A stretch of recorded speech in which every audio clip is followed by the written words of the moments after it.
Hello friends, কেমন আছো তোমরা সবাই? আশা করছি তোমরা ভালো আছো।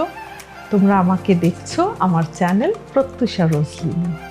আচ্ছা, আজকে আমি একটা রেসিপি তোমাদের সাথে শেয়ার করব। সেটার নাম হচ্ছে রোজলিন স্যালাড। তো দেখে নিই এই রোজলিন স্যালাডে কি কি ইনগ্রিডিয়েন্টস আমার লাগে। তো এই যে স্যালাডটা করি আমার বাড়ির সবাইয়ের, আমার বন্ধুদের সবাইয়ের খুব ফেভারিট। তো ভাবলাম তাই জন্য, আর এটা কম্প্যারেটিভলি হেলদিও, তাই জন্য ভাবলাম এটা তোমাদের সাথে শেয়ার করি। এবার আমি শেয়ার করি কি কি ইনগ্রিডিয়েন্টস এতে লাগছে। সেটা হচ্ছে, যেমন দেখতেই পাচ্ছ তোমরা সবাই, এখানে আছে চপড কিছু গার্লিক, চপড অনিয়ন, আচ্ছা কর্ন, মাশরুম, চিকেন যেটা আমি আগে থেকে বয়েল করে রেখেছি কেটে, আর এখানে আছে বেল পেপার রেড আর ইয়েলো কালার, আর একটু ক্যারেট আছে, আর একটু মেয়োনিজ, আর আছে অল্প একটু তেল লাগবে। তো তার জন্য আমি যেটা ইউজ করছি সানফ্লাওয়ার অয়েল, আর আছে ব্ল্যাক পেপার আর সল্ট। তো এইটুকু ইনগ্রিডিয়েন্টস দিয়ে খুব তাড়াতাড়ি এইটা কিন্তু করে নেওয়া যায়। আর এটা যখন বাচ্চাদের খিদে পাবে বা টিফিনে দিতে পারবেন আপনাদের যাদের বাচ্চারা আছে, আর হেলদি স্ন্যাক্স, এটা আপনারাও স্ন্যাকিং করতে পারবেন যারা ডায়েটে আছেন। তো এটা খুবই ভালো আর ইজি, আপনারা সবাই ট্রাই করবেন আর আমাকে জানাবেন কেমন লাগলো। তো চলুন এবার দেখে নেওয়া যায় কেমনভাবে করতে হচ্ছে এটা। আচ্ছা চলো তাহলে গ্যাসটাকে অন করি। হ্যাঁ ঠিক আছে, তো ফার্স্ট অয়েল দিই, খুব সামান্যই অয়েল দেব আমি, খুব অল্প। অয়েলটা একটু টাইম লাগবে ওয়ার্ম হতে, একটুখানি অয়েলটা গরম হয়ে যায়। তারপর ফার্স্ট আমি দেব হচ্ছে ওই চপড যে গার্লিক আছে, রসুন, সেটা দেব। তো দেখা যাক কিভাবে করছি, আমি দেখিয়েই দিচ্ছি একদম। কিন্তু শুধু দেখলে হবে না, সবাইকে কিন্তু এই রেসিপিটা ট্রাই করে আবার আমাকে জানাতে হবে রেসিপিটা কেমন। আচ্ছা, অয়েলটা গরম হয়ে গেছে। তো ফার্স্ট আমি কি করব, আমি রসুনটা দেব। আচ্ছা, রসুনগুলো এবার গোল্ডেন ব্রাউন হয়ে গেছে।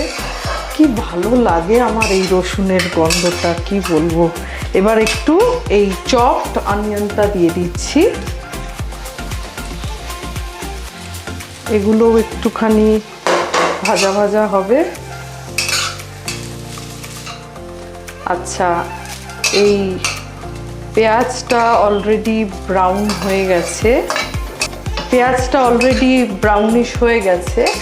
তো যেহেতু chicken, corn, mushroom already boil করা আছে, তো আমরা কি করব এবার, বেল পেপার আর এই ক্যারট, এই সবগুলো দিয়ে দেবো। ক্যারটটা একটু কম দিই, ক্যারটটা না আমার খুব একটা ভালো লাগে না। আর আমার একটা স্বভাব আছে, যাই রান্না করি একটু একটু করে ইনগ্রিডিয়েন্টস রেখে দিই, জানি না কেন। তো এইগুলো একটু সেদ্ধ হবে, একটু ফ্রাই হবে, তো it will take some time. তো এই জন্য আমি কি করব, এটাতে একটুখানি সল্টটা অ্যাড করে, সল্টটা এমন একটা জিনিস যে যার টেস্ট অনুযায়ী খায় না, ওটা আমি স্পেসিফিক্যালি বলতে পারবো না। তো যেমন আপনারা খাবেন সেরকম একটু অ্যাড করে নেবেন। আর মেয়োনিজে অলরেডি একটু সল্ট দেওয়া আছে। তো এটা আমি এবার একটুখানি লো ফ্লেমেই দিয়ে রেখেছিলাম, তো একটু আস্তে করে আমি একটু ঢাকা দিয়ে রাখবো। তো এই ভেজিসগুলো হয়ে গেছে, কি সুন্দর লাগছে, কত কালারফুল একদম। এবার আমি কি করব, এতে কর্ন, মাশরুম আর চিকেন দিয়ে দেব। মাশরুমটা পুরোটাই দিয়ে দেব, কর্ন আর চিকেনটা একটু কম দেব। কর্নটা কিছুটা অ্যাড করছি।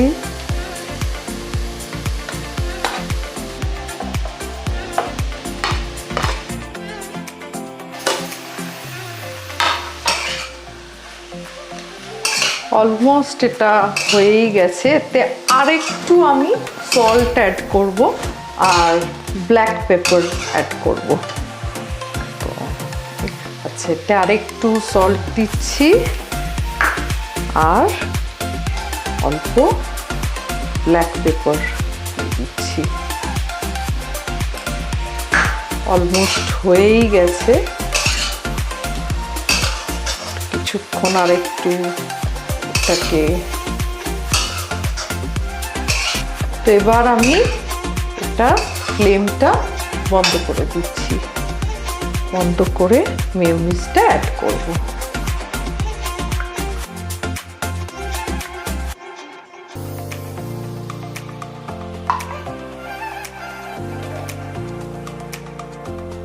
তো মেয়োনিজ আমার অ্যাড করা হয়ে গেছে আর আমার রেসিপি কমপ্লিট, আমার ডিশটা কমপ্লিট হয়ে গেছে। তো দেখতেই পাচ্ছেন কেমন লাগছে দেখতে, খুব ভালো লাগছে না? সো কালারফুল, মাই গড। এটা ভালো করে মিক্স করে বাস এবার সার্ভ করে দিতে হবে। এই যে রেডি হয়ে গেছে আমার ইয়াম্মি রোজলিন স্যালাড। কোনো নাম পাইনি, তাই জন্য নিজের নামই রেখে দিয়েছি। আই উইশ আপনারা একটু খেতে পারতেন। অবশ্যই ট্রাই করবেন আর জানাবেন। আর কি করতে হবে বলুন তো? আমার চ্যানেলটা লাইক, শেয়ার, সাবস্ক্রাইব আর কমেন্ট করতে হবে। বাই।